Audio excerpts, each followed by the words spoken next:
Hey guys, and welcome back to another discussion video. Today's topic, controllers. A lot of people have many opinions about certain type of controllers, but today we're going to be looking at, in your opinion, what's the most comfortable controller for you? Many controllers throughout the days of gaming that I've played. I guess I can go down through a list of each generation and then kind of describe the controllers.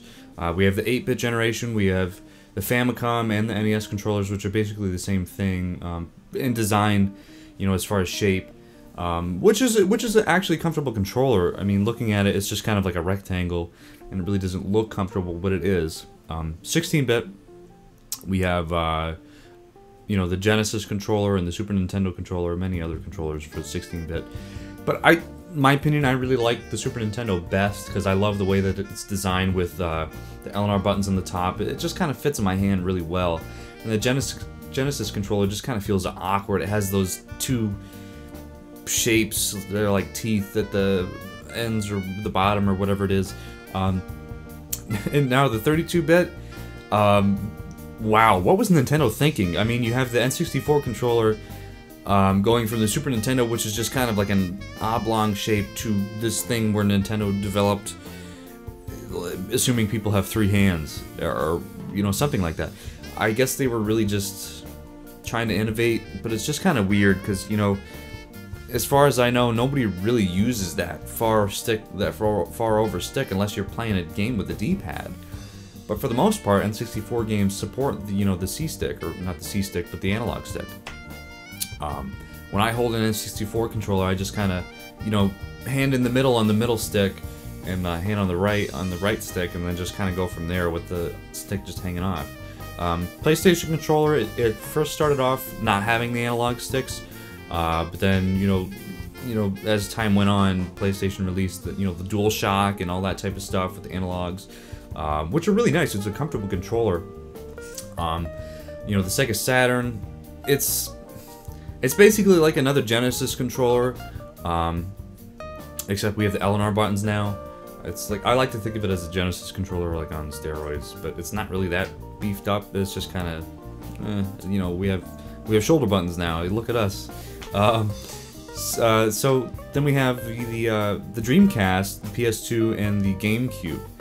Dreamcast controller really doesn't look that comfortable, but it is. I kind of like it, and it's cool how they design it thinking that, you know, people like the cord to come from a certain angle, because, you know, most of the time controllers have the cord coming out from the top, but the Dreamcast controller has the cord coming out from the bottom. But they thought of this. There's a little lip at the very top of the controller, like on the underside, under the VMU, the little memory card, where you can, you know, put the cord in, and it'll like kind of come out the top. It's kind of a nice thing to have, but it doesn't really affect difference in gameplay or holding the controller. It's nice that Sega thought of that. We have PlayStation 2 controller, which has really been the same even up until the PS3. GameCube controller, it's kind of cool. The GameCube controller is like a throwback to the Virtual Boy. Virtual Boy had the, you know, the 2 D-pads on the side and the on and off switch for the Virtual Boy, but, you know, it's kind of almost similar. It's kind of like brothers, I guess you could say. GameCube controller is great. Now, my favorite installment in the GameCube controller series, I'm making it sound like a game here, but I really like a third-party controller for GameCube, a Mad Catz controller. It has longer grips, and the edges are like ribbed, so it's more comfortable, I guess. But over time, it gets harder to clean. Like a lot of controllers, though, I mean, I guess you could say. Then the original Xbox controller, that thing was really, really big. You know, with the big ass X right in the middle. Then, you know, things slowly got smaller. But current generation controllers that I like, Xbox 360 controller is really good. I always felt like Xbox was the spiritual successor to Sega as far as hardware manufacturing went. I know once the PS2 finally shut down Sega, immediately they ported a lot of their games over to Xbox, which is kind of cool. It's nice how they've transitioned from a you know, software or hardware manufacturing and software to just software and letting everybody play their games, which is great because Sega has a really distinct flavor. But it's a shame that they're not making hardware anymore. My favorite controller of all time, Super Nintendo controller, is pretty high up there. The Wii U gamepad is interesting. I like it. I haven't played enough of it yet to really appreciate it. You know, it's like I said in many videos before, it's still in the launch window, so there isn't really that much to enjoy the gamepad.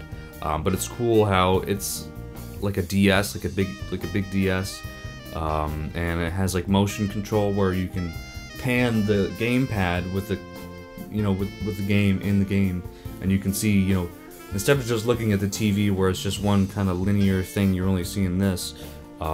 You can look over to the left and see. Oh, I hit the mic here.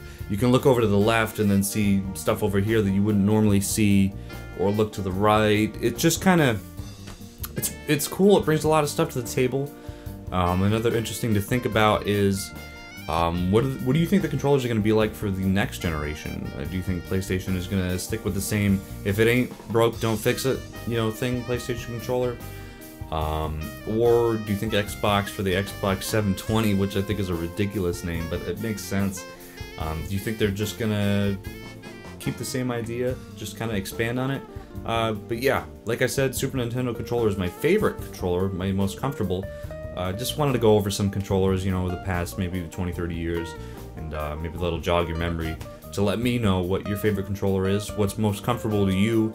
It really depends on hands, your size of hands, because a lot of people have longer fingers, shorter fingers, stubby fingers, fat fingers, chubby fingers, whatever, you know, just kind of going on a roll here. But yeah, let me know down in the comments, or post a video response telling me what your most comfortable controller is.